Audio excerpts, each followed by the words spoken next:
नमस्कार दोस्तों, मेरा आज का ये वीडियो एप्पल सीडर विनेगर के ऊपर। एप्पल सीडर विनेगर सेब से मिलने वाला रस है। इसको आप हिंदी में सेब का सिरका भी कह सकते। इसका यूज ऑस्ट्रेलिया में, न्यूजीलैंड में, अमेरिका में, वेस्टर्न कंट्रीज में बहुत कॉमनली होता है। कई लोग इसको आयुर्वेदिक मेडिसिन बोलते हैं, लेकिन as a doctor of modern medicine मैं इसका यूज करने लगा हूँ, क्योंकि मैंने इसको देखा है कि ये डायबिटीज में, डिसलिपिडीमिया में, पिंपल्स में, स्किन डिजीज में और जिन लोगों को ओबेसिटी है उनमें ये देने से बहुत फायदा होता है। तो ये फायदा कैसे कर सकता है, इसके ऊपर मेरा एक वीडियो था जो मैं चाहूंगा आप देखने। और उन लोगों को जिनको वेट ज्यादा है, जो अपनी गट हेल्थ से परेशान है, जिनका पेट खराब रहता है, वो इसको ट्रायल बेसिस पे ले सकते हैं। ऑफ कोर्स मेरी ये वीडियो देखने के बाद वो ना लें, वो अपने डॉक्टर से इसके बारे में डिस्कस कर। ये समझने के लिए कि ये काम कैसे करता है, आपको फिजियोलॉजी हमारे डाइजेस्टिव सिस्टम की पता होनी चाहिए। हमारा मुंह जब हम खाना खाते हैं राल प्रोड्यूस करता है, जिसको सलाइवा बोलते हैं। जब हम चबाते हैं तो मुंह में पानी आता है, जिसको सलाइवा बोलते हैं। और ये एक एंटीबैक्टीरियल। क्या आपको मालूम है कि किसिंग से HIV नहीं होता? क्यों नहीं होता? एक तो वायरस मुंह में कम होता है HIV का। दूसरा, अगर कुछ होता भी है तो हमारे सलाइवा में इतने अच्छे एंटीवायरल और एंटीबैक्टीरियल गुण होते हैं कि ये पुन बैक्टीरिया को खत्म कर देते हैं। और आप देखेंगे ट्राइब्स में मुंह का सुबह का थूक रखने पे लगाते हैं कि सब कुछ ठीक हो जाए। आप एनिमल में देखेंगे गाय को, कुत्ते को, अगर उनको कोई जख्म होता है तो स्ट्रिक्टली अपने जख्म को चाटने लगे, क्योंकि सलाइवा में एंटीबैक्टीरियल गुण हो। अब ये जो हम खाना खाते हैं, सलाइवा जब हमारे पेट में जाता है, जब खाना जाता है, उस समय प्रोटीन्स को डाइजेस्ट करने के लिए हमारे पेट में एसिडिक मीडियम होता है। तो ये एसिडिक मीडियम बहुत जरूरी होता है प्रोटीन्स को डाइजेस्ट करने के। अब इसके बाद जब खाना हमारी छोटी आंत ड्यूडेनम में आता है, तो वहाँ बाइल वगैरह जब मिल से मिलता है तो ये फिर एल्कली मीडियम है। तो आप देखिए कुदरत ने कितना खूबसूरत डाइजेस्टिव सिस्टम बनाया हुआ है। पहले एल्कली, पेट में एसिडिक और फिर जाकर एल्कली।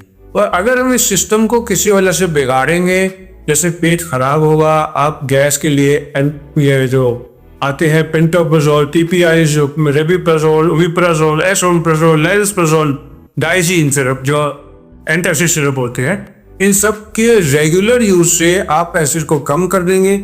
और एसिड को कम करने से आपके अंदर प्रोटीन मेटाबॉलिज्म डिस्टर्ब होना है।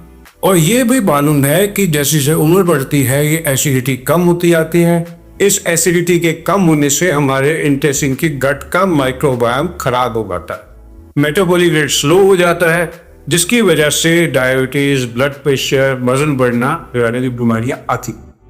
तो मेरा कहने का मतलब था, ये जो एसिडिटी अगर कम हो रही है, इसको आप बाहर से थोड़ा सा सप्लीमेंट कर देंगे सेब का सिरका देकर, जो एप्पल सीडर विनेगर के नाम से मिलता है, जो कि विद मदर होना चाहिए जिसमें, और पास्चराइज नहीं होना चाहिए। तो आप एक किस्म से वही एसिडिटी स्टमक को देंगे जो आपको जवानी में मिलती थी। इसलिए 50 साल के बाद एप्पल सीडर विनेगर का देना साइंटिफिकली माने रहा। प्रोबायोटिक्स बैक्टीरिया तो होते हैं, वो हमारे शरीर में बैक्टीरिया एक सिस्टम होता है जो कि एप्पल सीडर विनेगर इनको बढ़िया बना सकता। हमारे पेट में और ये सिस्टम में बैक्टीरिया होते हैं। और हमारे शरीर में आपको मालूम है कि अगर 30 ट्रिलियन सेल हैं तो 40 ट्रिलियन हमारे शरीर में बैक्टीरिया होते हैं, जिसका मैक्सिमम अमाउंट जो है हमारे इंटेस्टाइन में होता है। और ये बैक्टीरिया इंपॉर्टेंट होते हैं हमारे डाइजेस्टिव सिस्टम को ठीक रखने के। और अगर गंदे बैक्टीरिया आ जाएंगे तो दूध मोचन हो जाएंगे, गट हेल्थ खराब हो जाएगी। और बैक्टीरिया अच्छे होंगे तो हमारा डाइजेशन भी ठीक होगा, कॉन्स्टिपेशन भी नहीं होगी। और ये अच्छे बैक्टीरिया बनाने के लिए हमारे को एक मीडियम चाहिए होता है, जो कुदरती अगर हम ठीक रखना चाहेंगे तो उसके लिए हमारे को एप्पल सीडर विनेगर देना चाहिए, अगर हमें इसकी इंडिकेशन है। तो इसकी इंडिकेशन का पता कैसे लगेगा? अगर आपका रिपीटेडली पेट खराब होता रहता है, अगर आपकी जितनी दवाइयाँ मॉडर्न मेडिसिन की और टेम्परेरी फायदा करके उसके बाद पेट फिर खराब हो जाता है, तो उसमें आप नोट करिए कि आपकी गट हेल्थ इसलिए तो नहीं खराब कि एसिड कम बन रहा हो। ऐसे पेशेंट्स को एप्पल सीडर विनेगर देना चाहिए। ऑफ कोर्स मेरे ये वीडियो देख कर नहीं देना चाहिए, उनको समझना चाहिए और अपने डॉक्टर के पास जाकर इसको डिस्कस करना चाहिए। मेरे पर्सनल तजर्बे से मैंने उन पेशेंट्स को दिया है जो खाना खाने के बाद फ्लैचुलेंस बताते हैं, पेट में गैस बताते हैं, रिपीटेड उनको अलिबाइसिस की समस्या लगती है और वो दवाई लेके टेम्परेरी तो ठीक हो जाते, पेट बाद में फिर खराब होना, तो उनको एप्पल साइडर विनेगर ले सकते हैं, प्रोवाइडेड उनको डॉक्टर जो हैं उनको बताएं, और वो केवल डॉक्टर की राय से ही ले। मेरा वीडियो बनाने का बस यही मकसद था, लेकिन इसके साइड इफेक्ट के बारे में भी आपका जानना बहुत जरूरी है। एप्पल साइडर विनेगर एसिडिक होता है, अगर आपके पेट में पहले ही एसिड बन रहा है तो ये आपके अपर एब्डोमेनल जलन पर पड़ेगा और ये दांतों को, इनेमल को लॉन्ग टर्म यूज यानी से पीला करता और वो फिर वापस ठीक नहीं हो। तो इसको लेने के लिए इसको गुनगुने पानी में 1 या आधा चम्मच ले और एक पाइप के थ्रू ले, इससे कि आपके दांतों को ना लगे, ताकि आपके दांतों का इनेमल ठीक रहे।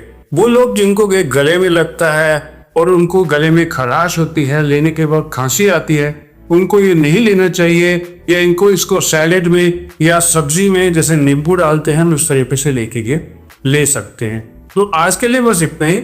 आप सबका विषय जुड़ने के लिए धन्यवाद। मेरा बेसिक बताने का ये मकसद था उन लोगों को जो 50+ हैं, जिनका वजन ज्यादा है, जिनको डायबिटीज है या ब्लड प्रेशर है, और जिनको पेट में हमेशा अफारा फील होता है, पर जिनको गैस के आराम के लिए जो पेंटाप्रोल जैसी दवाइयाँ लेते हैं, वो मेरे ख्याल से पर्सनल राय में उसको ट्राई 15 दिन से ऊपर तो ना करें, क्योंकि एज पर US FDA पेंटाप्रोल जैसे PPIs का यूज साल में 3 बार से ज्यादा नहीं होना चाहिए और हर बार 15 दिन से ज्यादा नहीं होना चाहिए, स्पेशल इंडिकेशन को छोड़कर।